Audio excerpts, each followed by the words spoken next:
दानिश आजाद Ansari exclusive. मुसलमानों को मोदी की गारंटी और नियत पर भरोसा। दानिश आजाद अंसारी। भाजपा यूपी की सभी 80 सीटों पर कमल खिलाएगी। अमेठी और बरेली के लिए कांग्रेस को प्रत्याशी नहीं मिल रहे हैं दानिश आजाद। मुसलमान भाजपा से डरता नहीं है, विपक्ष गुमराह करता है। अब मुसलमान हर जिले में भाजपा से जुड़ रहा है। मुसलमानों में भाजपा को लेकर असुरक्षा की भावना नहीं है। मुसलमान रामपुर और आजमगढ़ में 50% हैं, वहां भाजपा जीती। मुसलमानों को शिक्षा और सुरक्षित माहौल भाजपा दे रही है। रिपोर्टर इलियास अली की खास रिपोर्ट।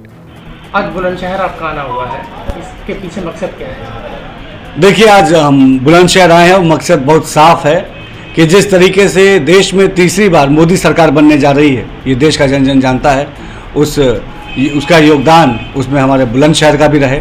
और मैं लगातार अलग अलग जनपदों में मेरा प्रवास हो रहा है। रामपुर भी था, मैं मुरादाबाद भी था, अमरोहा भी था, संभल भी था, तमाम जगह मैं गया और मैंने देखा कि जब हम गाँव में, गलियों में, कस्बों में, मोहल्लों में जा रहे हैं तो मोदी सरकार के प्रति एक बहुत ही सकारात्मक एक रुख है हमारी आम जनता का। और हमें लगता है कि 400 पार का जो आंकड़ा प्रधानमंत्री मोदी जी ने नारा दिया है, इस नारे को जनता ने अपना लिया है। ये जो चुनाव है, ये भाजपा बनाम विपक्ष नहीं है, ये जनता बनाम विपक्ष है ये चुनाव। और निश्चित तौर पे 4 जून को जब वोटिंग का दिन है, काउंटिंग का दिन है, उस काउंटिंग के दिन में 400 पार के आंकड़े के साथ पूर्ण बहुमत के साथ देश में फिर से तीसरी बार मोदी सरकार बनने जा रही है। अच्छा, जिस तरह से तमाम योजनाएं गवर्नमेंट की चली हैं, तो क्या मुसलमानों का विश्वास समाजवादी पार्टी देखिए, मुसलमानों को हमेशा कांग्रेस और सपा ने वोट बैंक की तरह इस्तेमाल किया। मुसलमानों ने बड़े बड़े भरोसे के साथ उनको वोट दिया था अपने तरक्की के लिए, लेकिन पूरी तरीके से कांग्रेस और सपा मुसलमानों का डेवलपमेंट करने में फेल साबित हुई।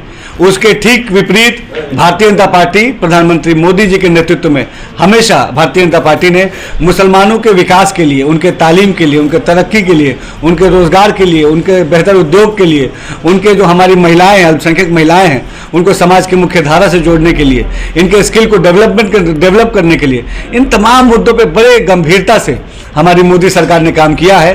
और हम ये कह सकते हैं कि हमारे ईमानदारी का जो हमारा प्रयास था, ये जो हमारा ईमानदारी भरा प्रयास था, इससे मुसलमानों के अंदर विश्वास जगा है मोदी सरकार के प्रति।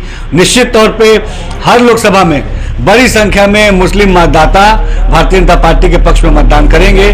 और जो तीसरी बार मोदी सरकार बनने जा रही है देश में, उसमें बहुत बड़ा किरदार मुसलमानों का भी होगा।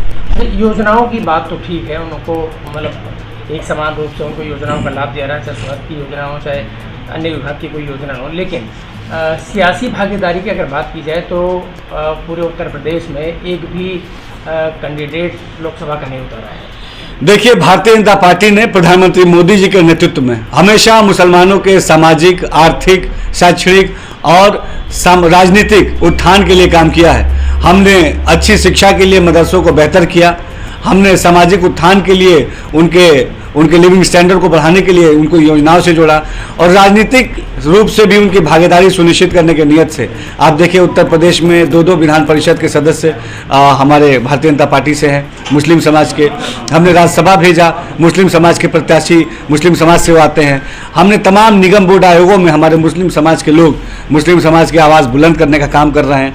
तो आज अगर सही मायनों में देखा जाए तो मुसलमानों के तरक्की के लिए, उनके बेहतर भविष्य के लिए अगर कोई गंभीरता से काम कर रहा है तो हमारी मोदी सरकार कर रही है। और सबसे बड़ी बात है, आम मुसलमान भी इस बात को मानता है, इस बात को स्वीकार करता है। और निश्चित तौर पे आप देखिएगा, अल्पसंख्यक बाहुल्य बूथों पे इस बार बड़ी संख्या में भारतीय जनता पार्टी के प्रति रुझान है और बहुत ज़्यादा वोट अल्पसंख्यक बूथों पे भारतीय जनता पार्टी के पक्ष में पड़ने वाला है। कल अखिलेश यादव यहाँ आए थे, तो पहले चरण के जो मतदान हुआ, उस मतदान को लेकर उन्होंने कहा कि बीजेपी के तमाम वोट खाली रह गए, इस तरह की उन्होंने बात कही। तो देखिए, ये तो 4 जून को मालूम चलेगा कि किसके बूथ खाली रह गए और किसके पक्ष में जनता ने भर भर के वोट दिए।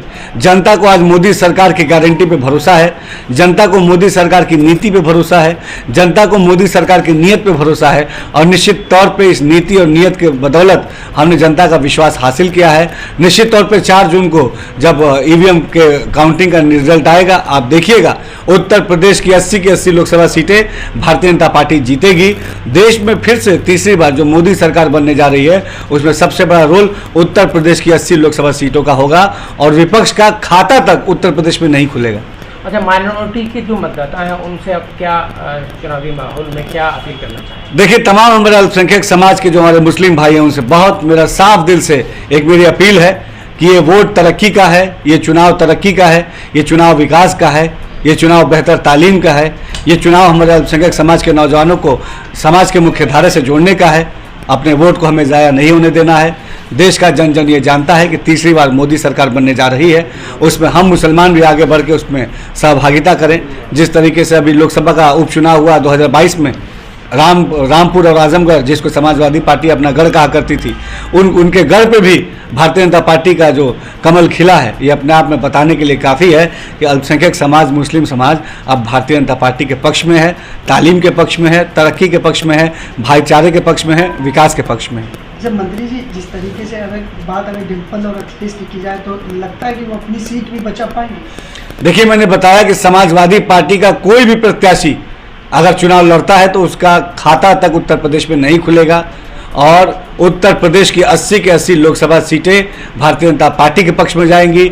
मैनपुरी हो, कन्नौज हो, आजमगढ़ हो, रामपुर हो, बदायूं हो, पीलीभीत हो, बलिया हो, गाजीपुर हो, मऊ हो, तमाम जगह, हर जगह अगर आप जाएंगे, आप खुद मीडिया के सम्मानित लोग हैं, आप जनता से पूछेंगे तो सब कोई केवल यही नारा दे रहा है कि इस बार 400 पार। अच्छा, पूर्वांचल में जो माफिया हुआ करते थे, माफिया जो खत्म हो गए, क्या उससे सपा को नुकसान हुआ? देखिए, आज जिस तरीके से समाज सकारात्मक रूप से आगे बढ़ रहा है और हमारे उत्तर प्रदेश की योगी सरकार ने हमेशा प्रधानमंत्री मोदी जी के नेतृत्व में अपने समाज को एक भयमुक्त माहौल, एक सुरक्षित माहौल देने का काम किया। 70 से पहले की तस्वीर जरूर हमें याद रखनी चाहिए कि किस तरीके से उत्तर प्रदेश में अगर उद्योगपति उद्योग लगाने आते थे तो उनसे रंगदारी मांगी जाती थी। उत्तर प्रदेश पे कोई कल कारखाने लगाने आता था तो किस तरीके से गुंडे माफिया उनको परेशान करते थे, किस तरीके से उत्तर प्रदेश के थानों को गुंडे माफिया संचालित किया करते थे 2017 से पहले। और 2017 के बाद हमने उत्तर प्रदेश को एक सुरक्षित माहौल दिया।